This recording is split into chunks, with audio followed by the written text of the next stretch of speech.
Assalamualaikum warahmatullahi wabarakatuh. Saya Riza Melania Roska dari kelas 1B D3 Akuntansi. Di sini saya akan menjelaskan salah satu materi dari mata kuliah perbankan yang berjudul kredit. Untuk materi yang pertama, saya akan menjelaskan pengertian kredit. Menurut Undang-Undang Perbankan tahun 1998, disebutkan bahwa bank adalah badan usaha yang menghimpun dana dari masyarakat dalam bentuk simpanan dan menyalurkannya kepada masyarakat dalam bentuk kredit atau bentuk-bentuk lainnya dalam rangka meningkatkan taraf hidup masyarakat banyak. Sedangkan kredit merupakan suatu fasilitas keuangan yang memungkinkan seseorang atau badan usaha untuk meminjam uang serta membeli produk, kemudian membayarnya kembali dalam jangka waktu yang telah ditentukan. Untuk materi yang selanjutnya yaitu tentang unsur-unsur kredit. Unsur-unsur kredit yang pertama adalah kepercayaan. Kepercayaan merupakan suatu keyakinan bagi si pemberi kredit bahwa kredit yang diberikan baik berupa uang, barang, atau jasa benar-benar diterima kembali di masa yang akan datang sesuai dengan jangka waktu yang telah ditentukan. Yang kedua yaitu kesepakatan. Kredit juga mengandung unsur kesepakatan antara si pemberi kredit dengan si penerima kredit. Kesepakatan ini dituangkan dalam sebuah akad kredit dan ditandatangani oleh kedua belah pihak sesuai dengan sebelum kredit tersebut diluncurkan. Poin yang ketiga yaitu jangka waktu. Jangka waktu merupakan batas waktu pengambilan angsuran kredit yang sudah disepakati antara kedua belah pihak. Jangka waktu tersebut bisa berbentuk jangka pendek yaitu di bawah 1 tahun, kemudian jangka menengah 1-3 tahun, dan jangka panjang di atas 3 tahun. Poin yang keempat yaitu resiko. Akibat adanya tenggang waktu, maka pengambilan kredit akan memungkinkan suatu resiko tidak tertagihnya atau macetnya pemberian suatu kredit. Semakin panjang jangka waktu suatu kredit, maka semakin besar resikonya. Begitu juga dengan sebaliknya. Kemudian poin yang kelima tentang balas jasa. Bagi bank, balas jasa merupakan keuntungan atau pendapatan atas pemberian suatu kredit. Selanjutnya yaitu tujuan dan fungsi kredit. Tujuan kredit yang pertama yaitu mencari keuntungan. Keuntungan yang diperoleh dan menjadi bentuk bunga yang diterima oleh bank sebagai jasa dan biaya administrasi kredit yang dibebankan kepada nasabah. Yang kedua yaitu membantu usaha nasabah. Untuk membantu usaha nasabah yang memerlukan dana, baik dana investasi maupun dana untuk modal usaha kerja. Yang ketiga yaitu membantu pemerintah. Bagi pemerintah, semakin banyak kredit yang disalurkan oleh perbankan, maka semakin baik.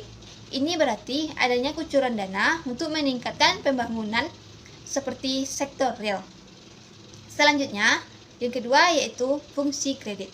Fungsi kredit yang pertama yaitu untuk meningkatkan daya guna uang. Maksudnya, jika uang Anda hanya disimpankan di rumah saja, maka tidak akan menghasilkan sesuatu yang berguna. Dengan kredit, uang Anda menjadi berguna dan dapat menghasilkan barang atau jasa bagi si penerima kredit. Yang kedua yaitu untuk meningkatkan peredaran uang. Maksudnya, uang yang diperoleh akan beredar dari suatu wilayah ke wilayah lain. Yang ketiga yaitu untuk meningkatkan daya guna barang. Kredit yang diberikan oleh bank dapat diajukan oleh debitur untuk mengelola barang yang semulanya tidak berguna menjadi barang yang bermanfaat. Yang keempat yaitu untuk meningkatkan peredaran barang. Kreditor dapat menambah atau memperluas arus barang dari suatu wilayah ke wilayah lain, yaitu sebagai alat stabilitas ekonomi. Dengan adanya kredit yang diberikan dapat menambah jumlah barang yang diperlukan masyarakat. Yang keenam yaitu untuk meningkatkan kegairahan berusaha. Dengan kredit, nasabah dapat bergairah untuk memperluas usahanya. Yang ketujuh yaitu untuk meningkatkan pemerataan pendapatan. Semakin banyak kredit yang disalurkan maka semakin baik. Yang kedelapan yaitu untuk meningkatkan hubungan internasional. Dalam hal pinjaman internasional dapat meningkatkan saling membutuhkan antara si penerima kredit dan si pemberi kredit. Saya Wirdatul Hasanah dari BP 1901072040. Di sini saya akan menjelaskan tentang jenis-jenis kredit. Jenis-jenis kredit ini dapat dilihat dari berbagai segi. Jenis-jenis kredit ini terbagi atas 5 segi. Yang pertama saya akan menjelaskan yaitu tentang segi keuangan. Segi keuangan ini juga terbagi atas 2, yaitu kredit investasi dan kredit modal kerja. Kredit investasi merupakan kredit jangka panjang yang digunakan untuk perluasan usaha atau proyek baru atau untuk rehabilitas, contohnya membeli mesin-mesin. Yang kedua yaitu kredit modal kerja. Kredit modal kerja ini merupakan kredit untuk meningkatkan produksi dalam operasionalnya, contohnya untuk membeli bahan-bahan baku. Segi yang kedua yaitu segi tujuan kredit. Segi tujuan kredit ini terbagi atas 3, yaitu kredit produktif, kredit konsumtif, dan kredit perdagangan. Kredit produktif ini digunakan untuk meningkatkan usaha atas produksi atau investasi. Contohnya kredit pertambangan menghasilkan bahan tambang. Yang kedua kredit konsumtif yang digunakan untuk keperluan pribadi. Contohnya untuk kredit untuk membeli mobil pribadi dan rumah pribadi. Yang ketiga yaitu kredit perdagangan. Kredit perdagangan ini yang diberikan kepada para pedagang untuk membiayai aktivitas perdagangannya. Yang ketiga yaitu segi waktu. Segi waktu ini terbagi juga atas 3. Yang pertama kredit jangka pendek, jangka menengah, dan jangka panjang. Kredit jangka pendek ini memiliki waktu kurang dari 1 tahun, paling lama 1 tahun, digunakan untuk modal kerja. Yang kedua kredit jangka menengah. Kredit jangka menengah ini memiliki waktu 1-3 tahun yang digunakan untuk investasi. Yang ketiga kredit jangka panjang. Kredit jangka panjang ini waktunya lebih lama, lebih dari 3 tahun yang digunakan untuk investasi. Yang keempat yaitu segi jaminan. Segi jaminan ini terbagi atas 2, yaitu kredit dengan jaminan. Yang kedua kredit tanpa jaminan. Kredit dengan jaminan itu merupakan kredit yang diberikan dengan satu jaminan. Kalau kredit tanpa jaminan itu kredit yang diberikan tanpa jaminan barang atau orang. Segi yang kelima yaitu segi usaha. Segi usaha ini lebih banyak, yaitu terdapat 7 macam segi usaha. Segi yang pertama yaitu kredit pertanian. Kredit yang dibiayai untuk sektor pertanian atau perkebunan. Yang kedua kredit peternakan, merupakan kredit yang diberikan untuk peternakan baik jangka panjang ataupun jangka pendek. Yang ketiga yaitu kredit industri. Kredit industri diberikan untuk membiayai industri kecil, menengah, dan besar. Yang keempat yaitu kredit pertambangan. Kredit pertambangan ini kredit yang diberikan kepada usaha tambang, misalnya tambang emas, tambang minyak, atau timah. Yang kelima yaitu kredit pendidikan. Kredit pendidikan ini diberikan untuk membangun sarana dan prasarana pendidikan.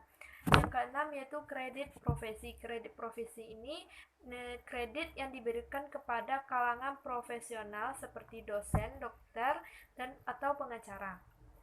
Kredit yang terakhir atau yang ketujuh yaitu kredit perumahan. Kredit perumahan ini kredit untuk membangun pembangunan atau perumahan dan berjangka panjang.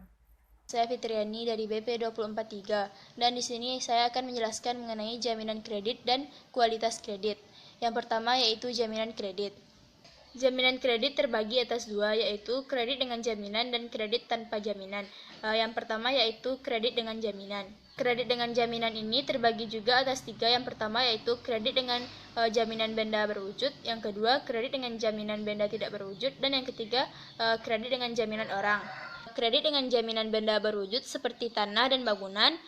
Kredit dengan jaminan benda tidak berwujud seperti saham, obligasi, Dan yang ketiga yaitu kredit dengan jaminan orang, di mana diberikan oleh seseorang yang menyatakan kesanggupan untuk menjaga segala risiko apabila kredit tersebut macet.